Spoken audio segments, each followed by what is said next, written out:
When I picked up the phone to ask my son, Max, when his wedding would be, my daughter-in-law, Lena, looked me right in the eye and said with a chilling smile, "Oh, we already got married yesterday. We only invited special people." The words hit me like a bucket of ice water. Special people. I, who for 3 years had paid their monthly rent of $500, bought every piece of furniture in their house, and filled their refrigerator when they had nothing to eat, I was not a special person. I stood there in the living room of my own house, holding the phone as if it weighed 1,000 pounds, watching my son avoid my gaze while Lena made herself comfortable on the sofa I had bought for them. The pale pink dress I had picked out for her wedding hung uselessly in my closet, along with the new shoes and the illusion of being part of the most important day of my only son's life. I had spent $200 on that dress, thinking about how nice I would look in Max's wedding photos, photos in which I would never appear. For weeks, I had planned every detail. I had put money aside to give them $1,000 as a wedding gift. I had called my sister Diana in Chicago to tell her the good news. I had cleaned my house from top to bottom, thinking they might come celebrate with me after the ceremony. All of that collapsed in a second with those 4 poisoned words, "Only special people." Max finally lifted his gaze and said in a rehearsed-sounding voice, "Mom, it was an intimate thing. Very small, just the two of us and the witnesses." But I knew it was a lie. I saw the photos on social media. I saw Lena's parents proudly posing next to the bride and groom. I saw her siblings toasting with champagne. I saw Lena's white dress, which I had helped finance with the $800 I had given her last month for her personal expenses. I saw everything I wasn't supposed to see. A week later, exactly 7 days after that humiliation, Lena called me with a completely different voice. She was no longer the confident woman who had excluded me from her wedding. Now she sounded desperate, almost pleading. "Renate, the rent is overdue. The landlord is pressuring us and says if we don't pay this week, he will kick us out. You forgot to make the transfer." Her voice trembled slightly, as if the world were ending. I was silent for a few seconds, remembering all the times I had run to the bank to make that transfer. All the times I had canceled my own plans to make sure they had a roof over their heads. All the times I had eaten beans and rice so I could give them money for their desires. And now, after they had excluded me from the most important moment of their lives, they had the audacity to call me as if nothing had happened? "Lena," I said, with a calm that surprised even me, "didn't I warn you that I only help special people?" The silence on the other end of the line was so deep that I could hear my own heart beating. For the first time in years, it was not I who was trembling, but her. "Renate, I don't understand," she stammered. "We were always special to you. You're like a second mom to me." Lies. All lies. Wrapped in that sweet voice she only used when she needed something.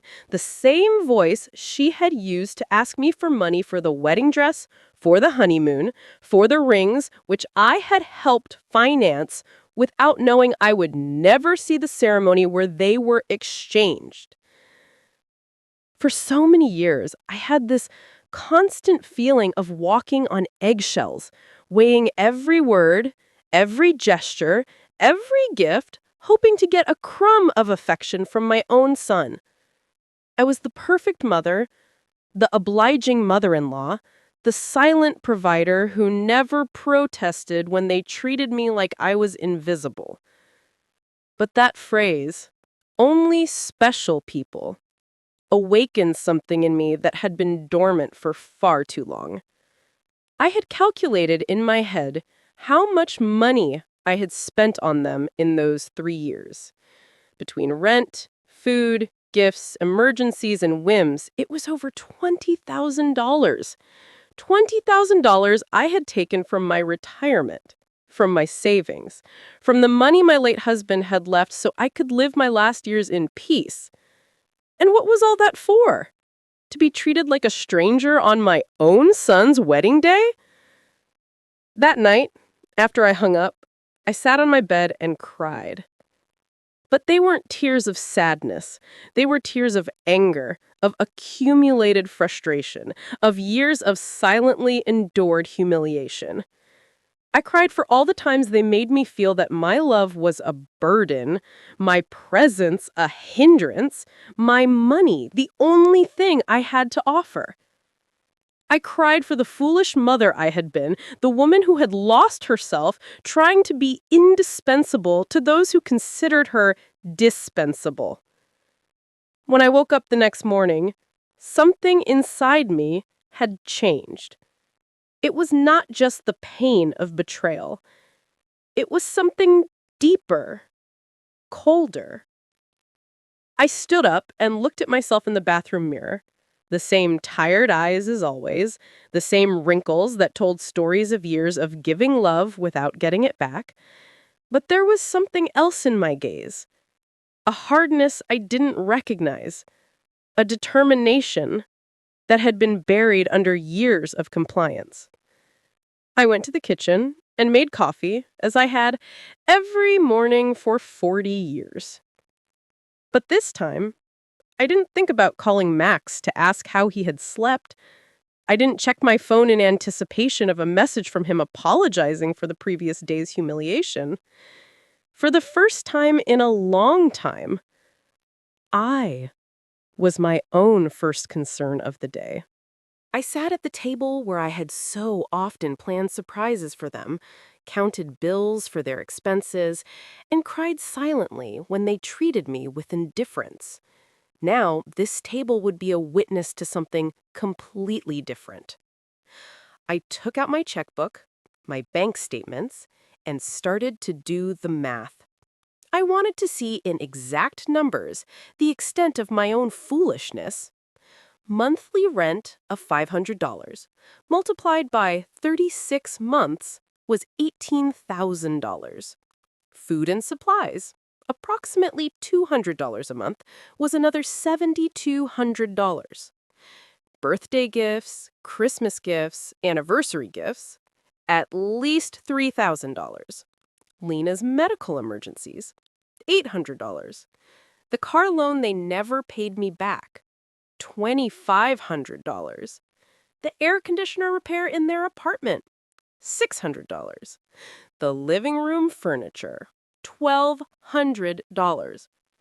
$33,400. That was the exact sum of my generosity. $33,400 I had wasted from my husband's inheritance, from my pension, from the savings I had put aside penny by penny for decades of honest work. All that money thrown out the window to keep two adults comfortable who couldn't even pretend to respect me. The phone rang, and I saw Max's name on the screen. Normally, my heart would have pounded as I ran to answer, hoping he would finally apologize and explain that everything had been a misunderstanding. But this time, I let it ring. Once, twice, 3 times. Finally, it fell silent, and I continued drinking my coffee as if nothing had happened. 10 minutes later, it rang again. This time, it was Lena. I let it ring too. Then a text came from Max. "Mom, please answer. We need to talk." I deleted the message without replying. At 2 in the afternoon, I decided to go for a walk. I hadn't done that in months, without a specific purpose, without an errand related to them. It was always the bank for transfers, the supermarket to buy them something they needed, the pharmacy for Lena's medications.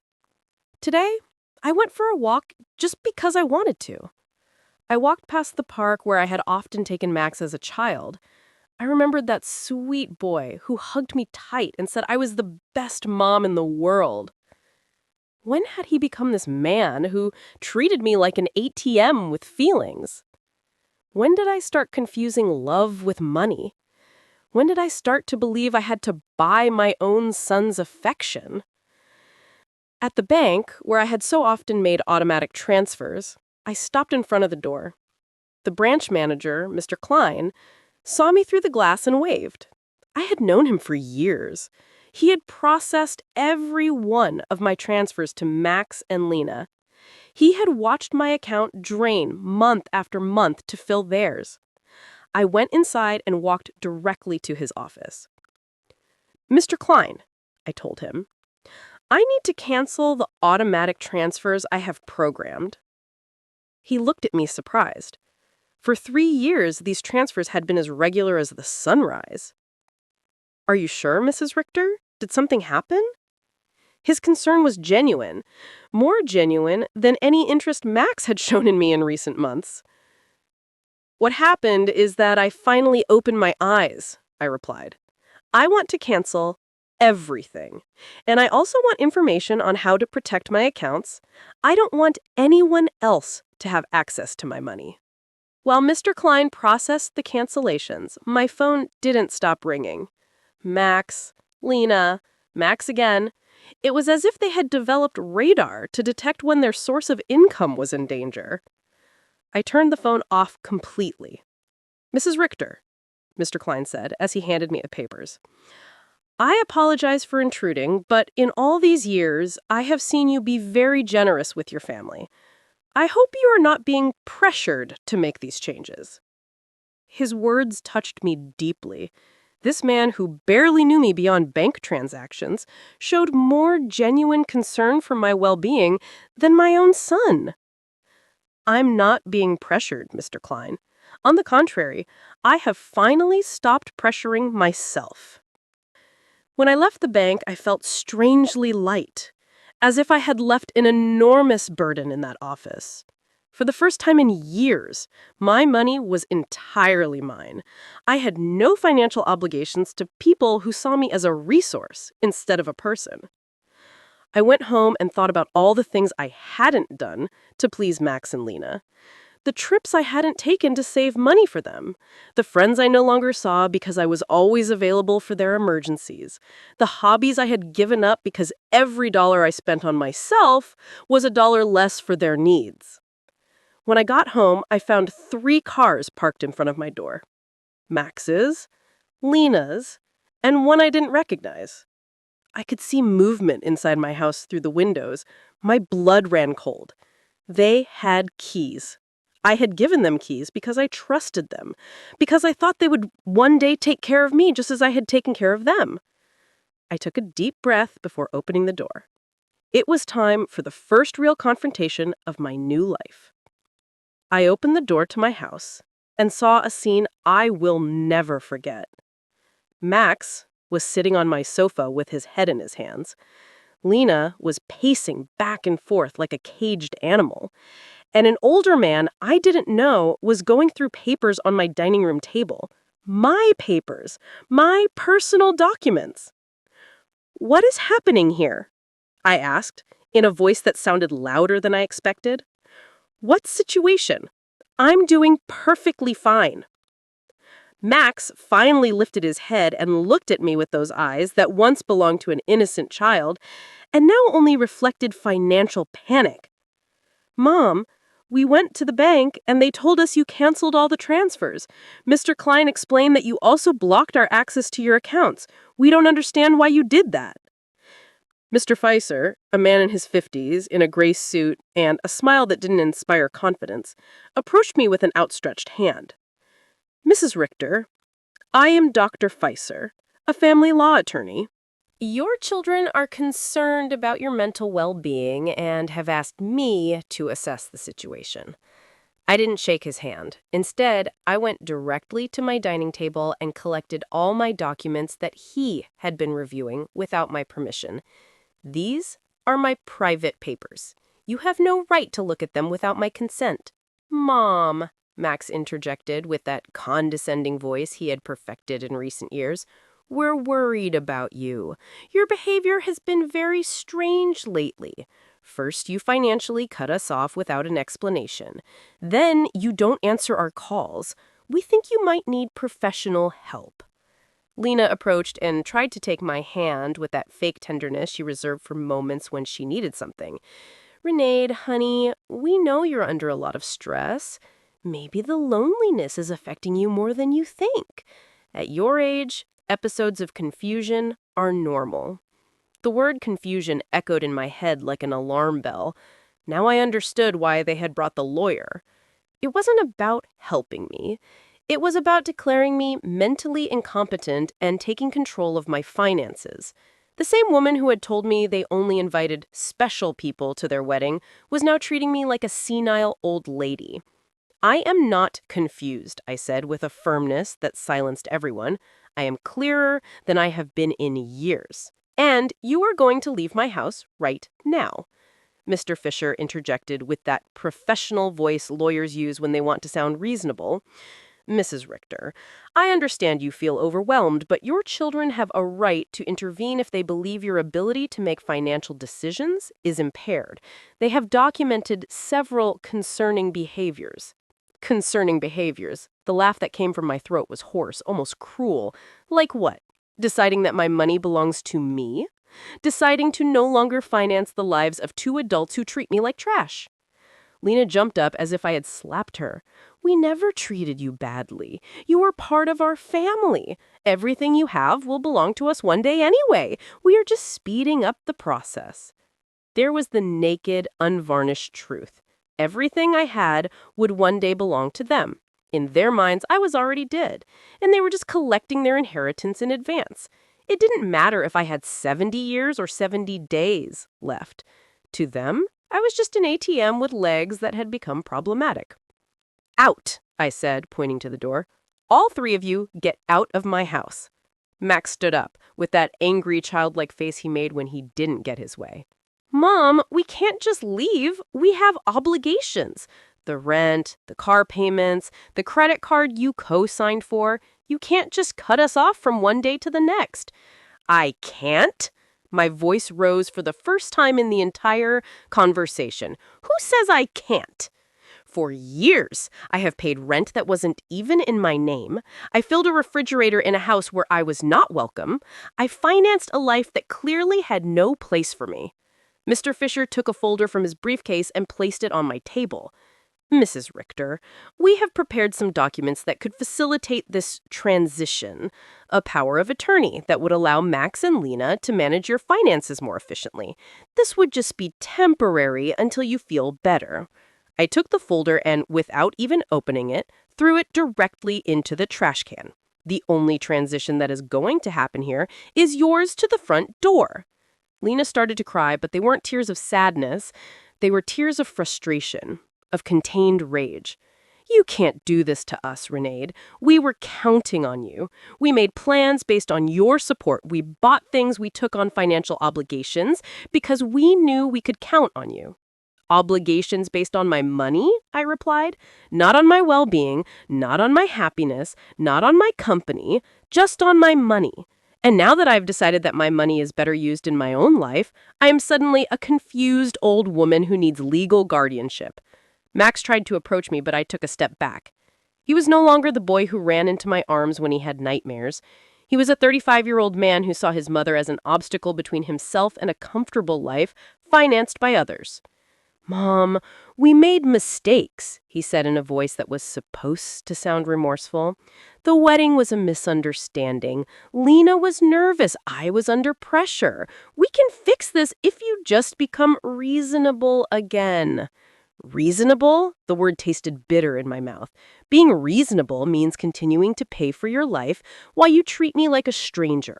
It means pretending it doesn't hurt to have been excluded from the most important day of my only son's life.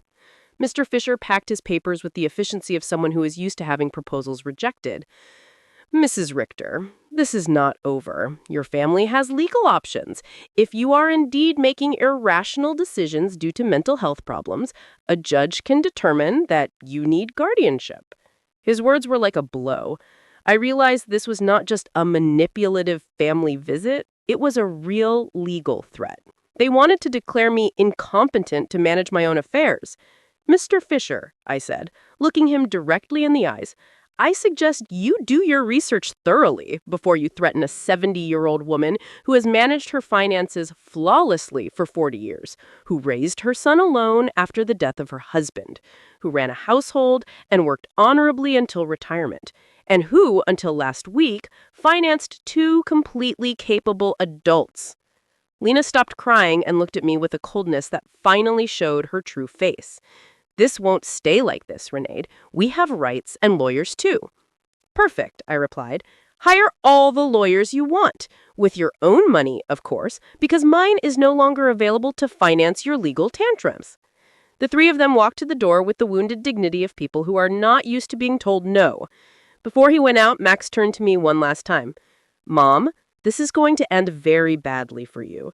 You're going to end up alone with no one to take care of you when you really need it. Max, I said with deep sadness, but also with crystalline clarity, I am already alone. The difference is that now it's by my own choice, not by your neglect. As I closed the door behind them, I stood in my living room, surrounded by the most beautiful silence I had heard in years. It was the silence of freedom. That night I couldn't sleep, but not out of sadness or regret, but out of adrenaline from having reclaimed control of my own life. I lay awake in bed, planning my next steps like a general preparing for a battle. If Max and Lena wanted to fight, I would give them a war. But it would be a war I would fight with intelligence, not with emotion. At 6 a.m. in the morning, I was already dressed and ready to go. My first stop was the office of attorney Mr. Weber, a man I had met years ago when I was handling my husband's will. Unlike Mr. Fieser, whom Max and Lena had brought, Mr. Weber had an impeccable reputation and specialized in protecting the rights of the elderly. Mrs. Richter, he said as I explained the situation, what your children tried to do yesterday is more common than you think. It's called elder financial abuse, and it's a federal crime. The fact that they entered your house without permission and reviewed your private documents also constitutes a violation. His words both calmed and worried me. They calmed me because they confirmed I wasn't crazy, that what had happened was truly abusive. They worried me because I realized the situation was more serious than I had thought. We have to document everything, Mr. Weber continued. Every transfer, every gift, every time they pressured you for money. We will also change your will to protect your assets from future manipulation attempts. We spent 3 hours reviewing my financial records. Mr. Weber whistled when he saw the total sum, $33,400 in 3 years. Mrs. Richter, with this money, you could have lived comfortably, traveled, and enjoyed your retirement. Instead, you completely financed the lives of two adults who didn't even respect you enough to invite you to their wedding. When I left Mr. Weber's office, I had a complete plan. First, I would change all the locks on my house. Second, I would install a security system with cameras to protect myself from future surprise visits. Third, I would open a new bank account at a different bank where they had no contact. And fourth, I would start living the life I had postponed for years. My next stop was the hardware store. The owner, Mr. Summer, had known me for years because I was always buying things to fix Max and Lena's apartment. This time was different. Mrs. Richter, what brings you here today? Another emergency with your son? He asked with the familiarity of a person who had silently witnessed my wasted generosity. No, Mr. Summer. This time it's for my own house. I need to change all the locks, and I want them to be of the best quality. He looked at me, surprised, but asked no questions. While I was choosing the locks, his son, Ethan, who installed security systems, came by. It was Providence in action. Ethan, I told him, I also need to install surveillance cameras, the complete system. The price is not an issue. While they were preparing everything for the installation the next day, I received a call from an unknown number. It was Lena calling from someone else's phone because I had blocked her number after the previous day's confrontation. Renata, it's Lena. Please don't hang up. We need to talk like civilized adults. Speak, I said dryly. Listen, I understand you're upset about the wedding. It was a mistake. Max and I have talked about it and we want to make it up to you. How about we have a special dinner to celebrate our wedding with you? We can do it at your house, cook together like we used to. The manipulation in her words was so obvious that I almost had to laugh. Lena, how much rent do you owe exactly? The silence on the other end confirmed that I had hit a nerve. Well, it's 2 months. $1,000 total. But I'm not just calling for that, Renati. We really miss you in our lives. Do you miss me or my money? I asked directly. Both, she replied with a surprising honesty. Renata, I won't lie to you. Yes, we need your financial help, but we love you too. You're important to us. If I'm so important, I said, why wasn't I important enough to be at your wedding? Why am I not important enough to get a call that doesn't ask for money? When was the last time you called me just to ask how I was doing? Another silence. We both knew the answer. Never. Lena, I'm only going to explain this to you once. For 3 years, you have treated me like an ATM with feelings. You used me, you ignored me, you humiliated me, and finally, you insulted me in the worst possible way. Now that the money is running out, you suddenly discover you love me. Renata, please, I cut her off. There is no please. You made your choice when you decided I wasn't special enough to be at your wedding. Now I'm making mine. I hung up and turned the phone off completely. I didn't want any more interruptions on my day of liberation. That afternoon, I went to the beauty salon I hadn't been to in over a year. I always canceled my appointments because Max or Lena needed something urgent, or because the money I had set aside for myself became an emergency for them. Mrs. Richter, my favorite hairstylist, Cynthia called out. What a surprise! I thought you had forgotten us. I didn't forget you, Cynthia. I just forgot that I also deserve to be pampered. I treated myself to the full treatment. Cut, color, manicure, pedicure. For the first time in years, I spent money on myself without feeling guilty. While Cynthia worked on my hair, she told me about her life, her children, her dreams. It was refreshing to have a conversation that didn't revolve around Max and Lena's needs. You look beautiful, Mrs. Richter, she said when she was done. But more than that, you look free. Did something good happen? Yes, Cynthia, I finally learned to say no. When I got home that afternoon, there was a car in front of my door that I didn't recognize. My heart raced for a moment, thinking Max and Lena might have come back with reinforcements. But as I got closer, I saw an older woman sitting on the steps of my porch. Mrs. Richter? She asked as I got out of the car. Yes, that's me. Can I help you? I'm Eleanor Brooks. I live next door. We've been neighbors for years, but we've never had a chance to talk. Yesterday, I heard very loud voices in your house, and I got worried. Is everything okay? Her sincere concern touched me deeply. Here was a stranger who showed more interest in my well-being than my own son. Come in, Mrs. Brooks. I'll make you a coffee, and I'll tell you a story you won't believe. While I was making coffee, I told her the whole situation. Eleanor listened without interrupting, nodding occasionally, and when she finished my story, her eyes were filled with tears. Mrs. Richter, you did the right thing. I went through something similar with my daughter 5 years ago. I also thought it was my duty to finance her adult life. I also believed they wouldn't love me if I didn't give them money. What happened? I cut off the money when I realized they only called me when they needed something. At first, it was terrible. They threatened me, emotionally blackmailed me, tried to make me feel guilty, but after 6 months, my daughter called to genuinely apologize. Now, we have a real relationship based on love, not on money. Her words gave me hope and confirmed that I had made the right decision. Do you think Max and Lena will understand one day? Maybe yes, maybe no, she answered honestly. But that's no longer your responsibility, Mrs. Richter. Your responsibility now is to live your own life. That night, for the first time in 3 years, I went to bed without worrying about whether Max and Lena had money for rent, for food, for their whims.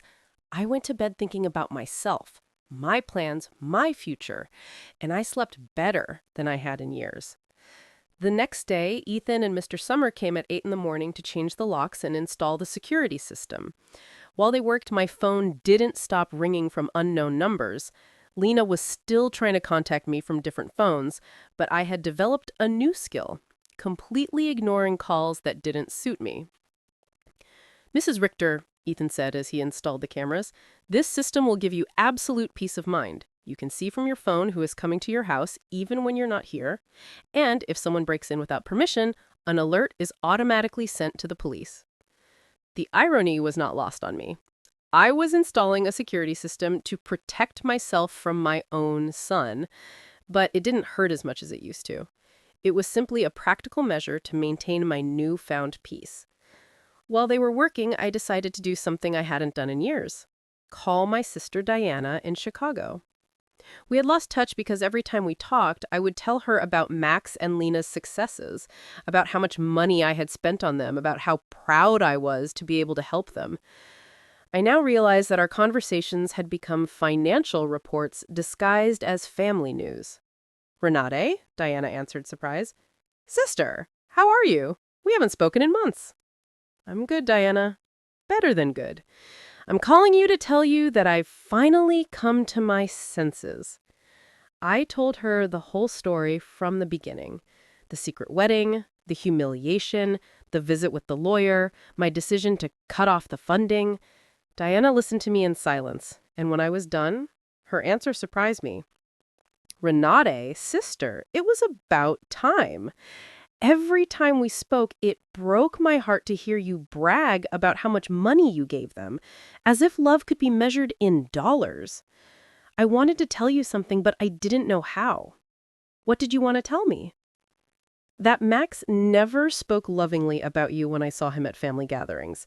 It was always, 'My mom helped me with this,' or 'My mom bought me that,' but never, 'I miss my mom,' or 'I love my mom.' It was as if you were a service provider, not a person." Her words hurt, but it wasn't necessary pain. Like when a doctor cleans an infected wound, it hurts, but it's part of the healing. "You know what else I noticed?" Diana continued. "Lena always spoke about you in the future tense. When Renate is no longer here, we can remodel her house, or when we inherit, we will invest in the business. As if they were waiting for you to die to really live." This revelation hit me like a bucket of ice water. They didn't just see me as an ATM. They saw me as a temporary obstacle between them and their money. While I was trying to make them happy, they were planning their future without me. After talking with Diana, I sat in my kitchen processing all this information. Years of marriage to a man who truly loved me, 35 years of raising my son alone after my husband's death, and 3 years of financing 2 adults who saw me as a $100,000 obstacle.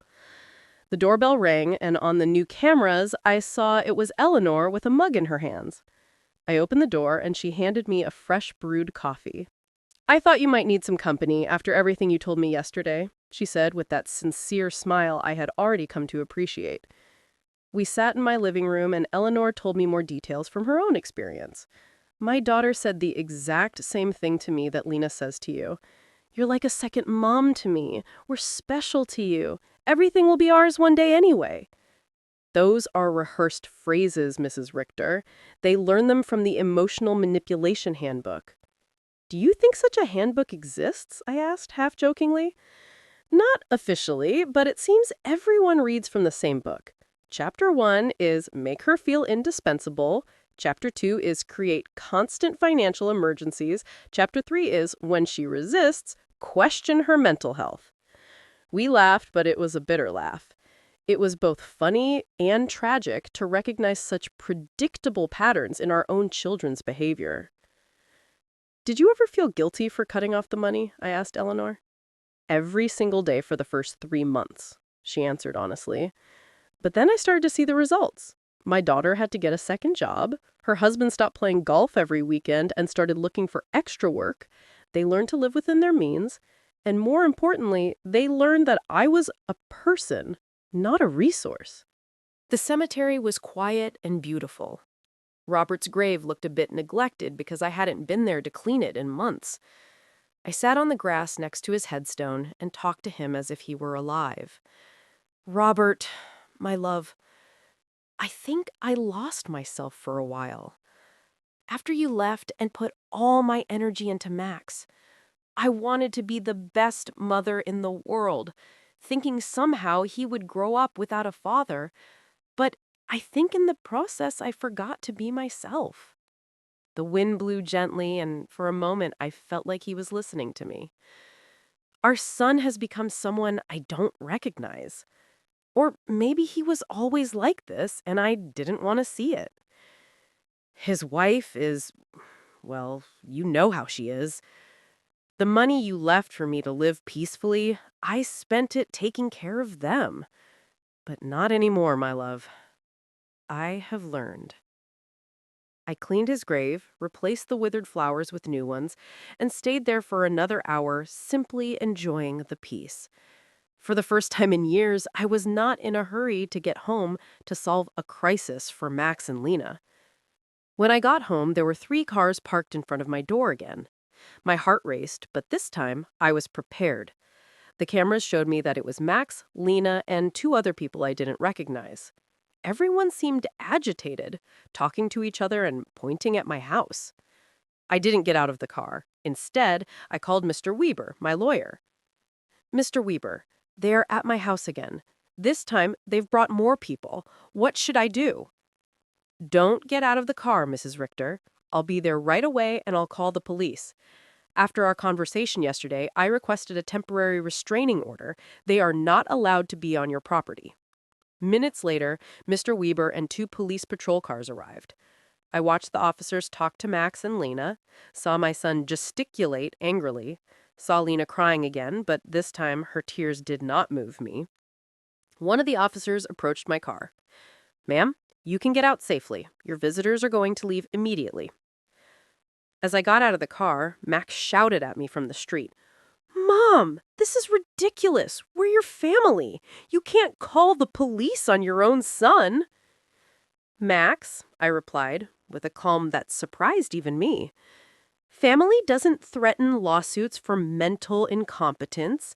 Family doesn't break into people's homes without permission. Family doesn't treat their mothers like ATMs.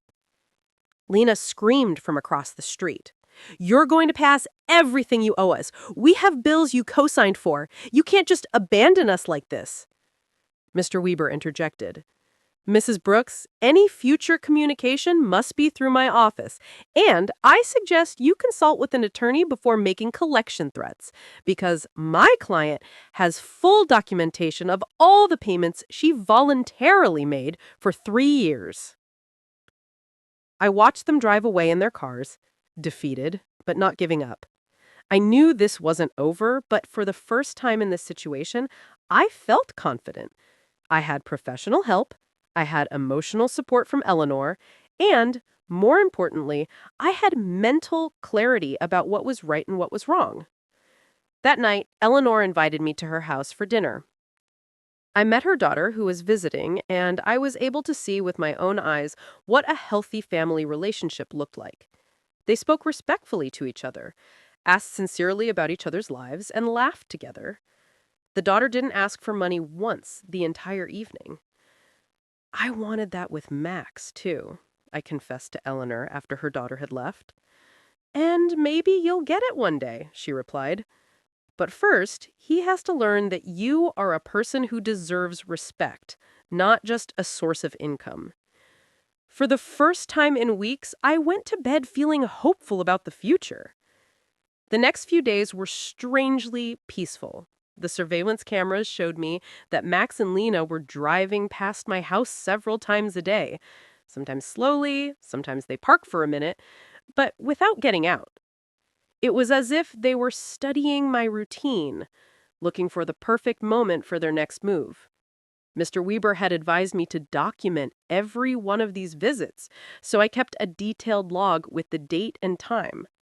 Their persistence will work in our favor, he had said.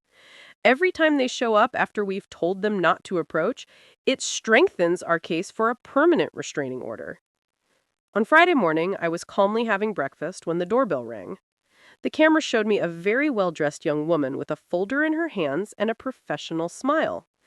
I didn't recognize her, but something about her posture told me it was not a social visit.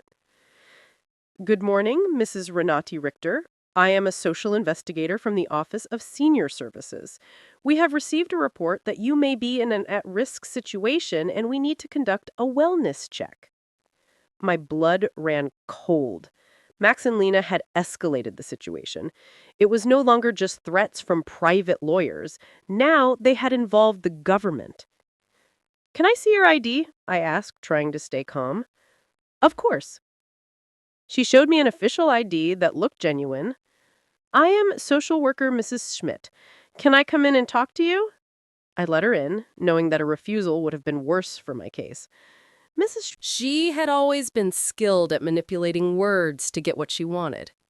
Miss Schmidt, I said with all the dignity I could muster, I would like to call my lawyer before answering any questions.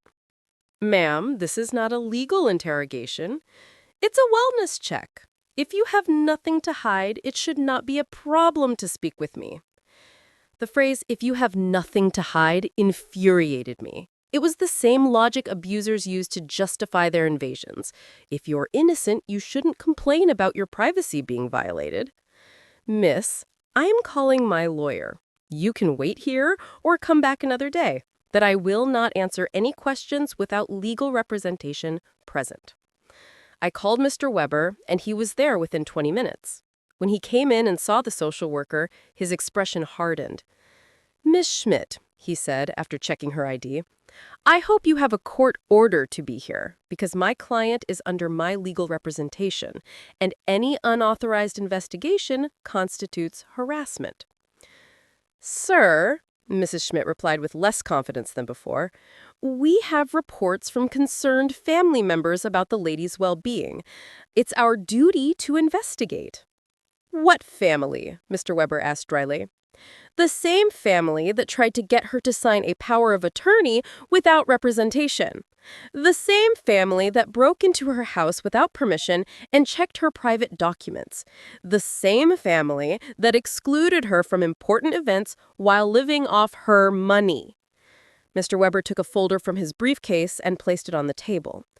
Here I have complete documentation of my client's financial and emotional abuse. $33,400 that were withdrawn from her accounts in 3 years. Systematic social exclusion and emotional blackmail.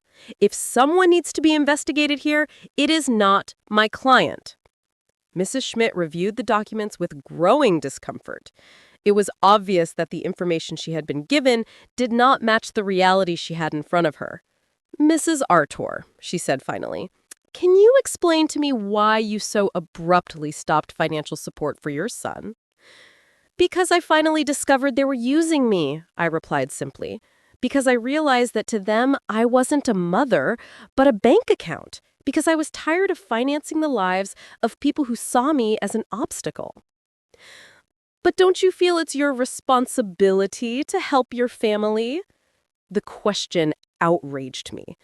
Miss Schmidt, my responsibility as a mother was to raise my son until he was 18, to educate him, and to give him the tools to be an independent adult. My son is 35 years old, married, and perfectly capable of supporting himself. Financing his adult life is not my responsibility. It is my choice, and I have chosen not to do so anymore. Mr. Weber interjected. Miss Schmidt, would you consider it normal for a 35-year-old adult to be unable to pay his own rent without the help of his 71-year-old mother? Mrs. Schmidt did not answer right away. I could see she was reevaluating the entire situation. Mrs. Richter, she asked after a moment, do you manage your own finances completely? I can show you my bank statements, my investments, my tax payments. Everything is current and in order. Do you live independently? As you can see, I keep my house clean, I take care of myself physically, I drive my own car, I have healthy social relationships with my neighbors. Do you take any medications? Just vitamins and occasionally aspirin. I don't have any medical conditions that require medication. Mr. Weber added, my client has just undergone extensive medical exams as part of our legal process. She is in perfect mental and physical condition. Mrs. Schmidt closed her folder and sighed. Mrs. Richter, based on this conversation and the documentation I have reviewed, I see no indication that you are at risk or in need of intervention. I will close this case. After she left, Mr. Weber and I remained silent for a few minutes. Renat, he said finally, this is going to continue to escalate.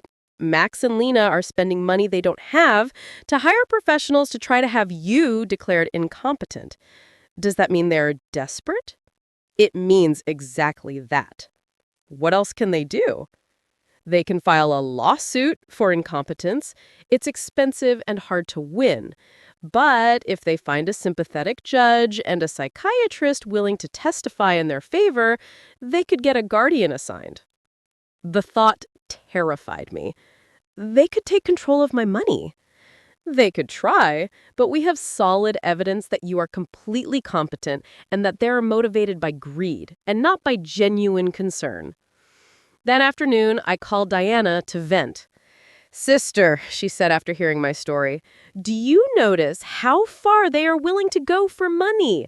They are risking family relationships, spending money on lawyers and doctors, destroying their own reputation, all to get access to your bank account again. Her words made me think. Max and Lena had completely revealed their true nature. There was no going back. There was no possibility of a genuine reconciliation. To them, I had never been a mother or a respected mother-in-law. I had always just been money on legs. This revelation, although painful, was also liberating. I no longer had to wonder if I was making the right decision. I no longer had to feel guilty for protecting myself. They had proven for themselves that my emotional and physical well-being was less important to them than my money. That evening, Eleanor came to visit with a surprise. She had invited her friends from the garden club to meet me. Renata, she introduced me. These are my friends Cynthia, who you already know from the salon, Maria, Carmen, and Elfreda. We have all been through similar situations with abusive family members. We spent the evening sharing stories. Maria had had to set boundaries with a brother who constantly asked her for money. Carmen had cut off her relationship with a daughter who only visited when she needed money. Elfreda had had to change her will after she found out her grandchildren considered her their retirement plan. What hurts me the most, I confessed, is not losing the money I gave them, but realizing that I never had the love I thought I had.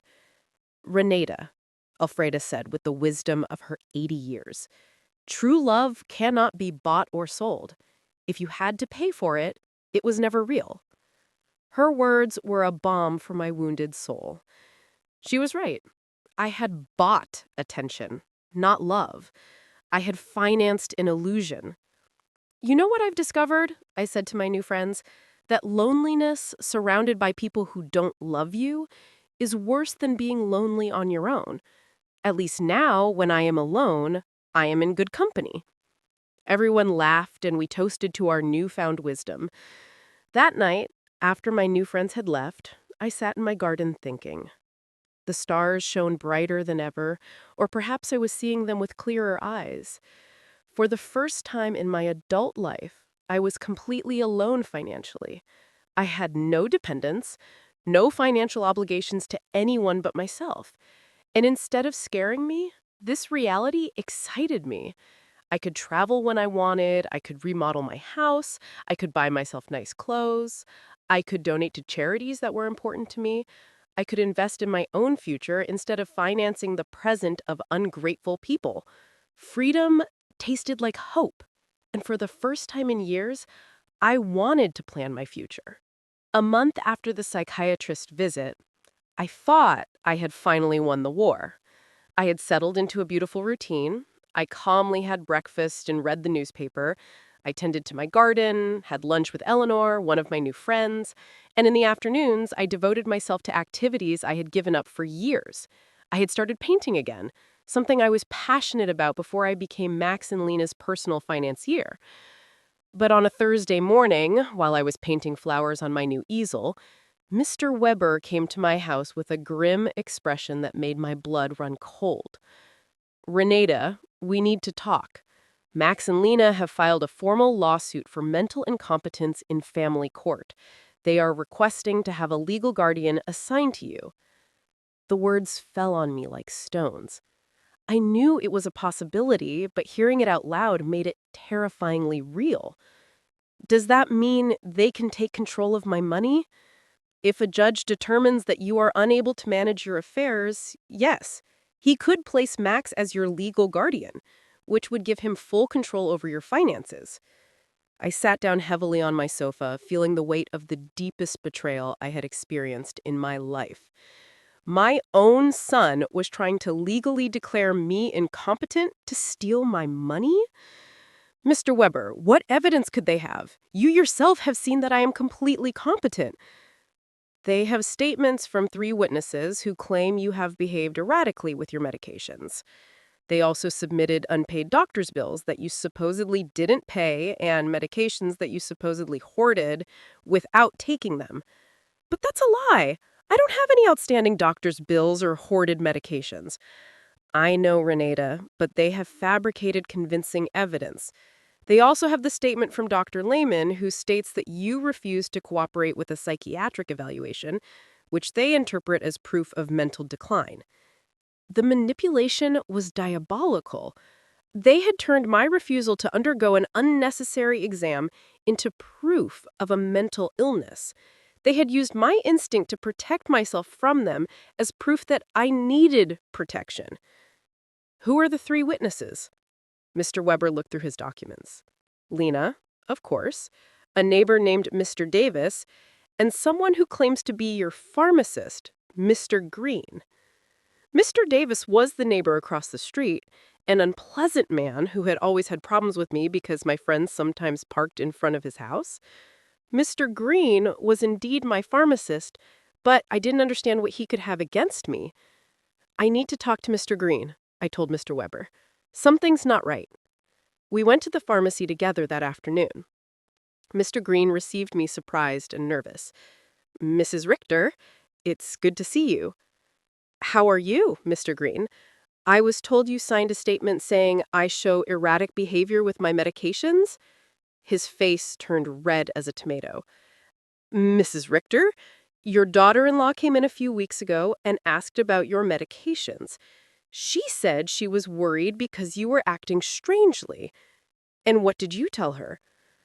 I explained to her that you only buy vitamins and occasional aspirin, that you don't have any regular medical prescriptions, but she insisted that this was proof that you weren't taking adequate care of your health. Mr. Weber interjected. Mr. Green, did you sign a paper? She brought a document that said I was confirming that Mrs. Richter had irregular medication purchases. I thought it was for her health insurance or something. I didn't know it was for a lawsuit. My own pharmacist had been tricked into signing something he didn't fully understand. Lena's manipulation knew no bounds. Mr. Green, I said, I need you to write a statement explaining exactly what happened and clarifying that I have no problems with medications. Of course, Mrs. Richter, I am terribly sorry for this misunderstanding. After the pharmacy, we went to confront Mr. Davis. When we knocked on his door, he received us with obvious hostility. What do you want, Mr. Davis? Mr. Weber said. I understand you signed a statement about my client's behavior. And you're right, I did. That woman is crazy. She's been acting strange for weeks. Can you be more specific about the behaviors you observed? Installing cameras as if she lived in a war zone, having strangers visit all the time, yelling at her family in the street? I realized Mr. Davis had taken everything out of context. The cameras had been installed for protection. The strangers were my new friends. The yelling was me defending my house from Max and Lena's invasions. Mr. Davis, I said, do you know why I installed the cameras? No, and I don't care. To protect myself from my son and daughter-in-law who broke into my house without permission and threatened me. That's what a crazy person would say, he replied cruelly. There was no way to reason with him. His statement was based on superficial observations maliciously interpreted. That evening, Mr. Weber and I sat down to plan our defense. Renate, We need our own psychiatric evaluation. I have a colleague, Dr. Moore, who is an expert in assessing mental capacity. She can officially confirm that you are completely competent. What if Max and Lena have bribed the judge? What if none of this matters because they have already decided to declare me incompetent? Rendate! The legal system is not perfect, but it's not completely corrupt either. We have solid evidence of your mental competence and their financial motivations. We're going to fight this. The next day, I went to my appointment with Dr. Moore. She was a woman in her 50s with kind but astute eyes. Mrs. Richter, I'm going to ask you a series of questions and tests to assess your mental capacity. Take your time and answer honestly. For 2 hours, she asked me questions about my memory, my reasoning ability, my financial understanding, my emotional health. She also gave me cognitive tests and asked me to solve mathematical and logical problems. Mrs. Richter, she said at the end, your results are well above average for your age. You are not only mentally competent, but your cognitive function is excellent. Doctor, why do you think my family is doing this? Based on what you've told me and the documents I've reviewed, this seems to be a classic case of elder financial exploitation. Unfortunately, it's more common than people think. I left the consultation feeling validated, but also sad. The professional confirmation of my mental health was a relief, but it also confirmed that the lawsuit was real and necessary. That afternoon, Eleanor organized an emergency meeting with all our friends from the garden club. When I told them about the incompetence lawsuit, everyone was outraged. Renate, Maria said, we will testify in your favor. We have been with you for weeks, and anyone can see that you are doing great. Better than great, Cynthia added. You are clearer and stronger than many 40-year-old women I know. Elfrida, with her 80-year-old wisdom, took my hands. Renate, my dear, what your children are doing is nothing new. For generations, greedy children have tried to declare their parents insane to get their money. But you have something many of these victims didn't have: documentation, legal support, and friends who can testify for you. Her words gave me hope. I was not alone in this fight. I had an army of strong women who had witnessed my transformation firsthand. You know what the saddest thing about all this is? I said. That Max and Lena are willing to destroy any future possibility of reconciliation for money. Even if I were willing to forgive everything so far, there's no going back from this. And maybe that's for the best, Cynthia replied. At least now you know exactly who they are, and you can act accordingly. That night, for the first time since this nightmare began, I really cried. Not out of sadness, but out of grief. I said my final goodbye to the son I thought I had, to the dream of a loving family, to the illusion that unconditional love was reciprocated. But something new also emerged within me, an iron determination not to let myself be stripped not only of my money, but also of my dignity and my freedom. The war had officially begun, but I was ready to fight. The trial came 3 weeks later. I woke up early, put on my best black suit, and looked at myself in the mirror with a determination I had never felt before. Today, not only my mental capacity would be judged, my dignity as a person, my right to live free from abuse, my value beyond my bank account would be judged. Mr. Weber came at 7 in the morning to go over our strategy one last time. Renate, remember, the burden of proof is on them. They have to prove that you are incompetent. We just have to show that you are not. And what if the judge is already biased? Judge Miller has a reputation for being fair. I researched his past cases, and he doesn't automatically favor families. He is dedicated to protecting the rights of the elderly. We arrived at the courthouse at 9 in the morning. In the hallway, I saw Max in a new suit that he probably brought for the occasion, and Lena dressed in black as if she were at a funeral. Maybe it was one. The funeral of our family relationship. When our eyes met, Max avoided my gaze, but Lena held my gaze with a coldness that confirmed that for her, this was just a business transaction. Their lawyer was an older, elegant man with the kind of confidence that comes from winning similar cases before. When he began his opening statement, his strategy was clear: to portray me as a confused old woman who had been manipulated by strangers to alienate me from my loving family. "Your Honor," he said in a solemn voice, "Mrs. Renati Richter has shown a clear mental decline in recent months. She has cut off all financial support for her family without a rational explanation. She has installed unnecessary security systems due to paranoia and has isolated herself from her loved ones under the influence of neighbors and lawyers who are obviously taking advantage of her vulnerable situation." Every word had been carefully chosen to make my self-empowerment sound like dementia and my freedom sound like external manipulation. Then they called their witnesses. Lena was the first to testify, and her performance was Oscar-worthy.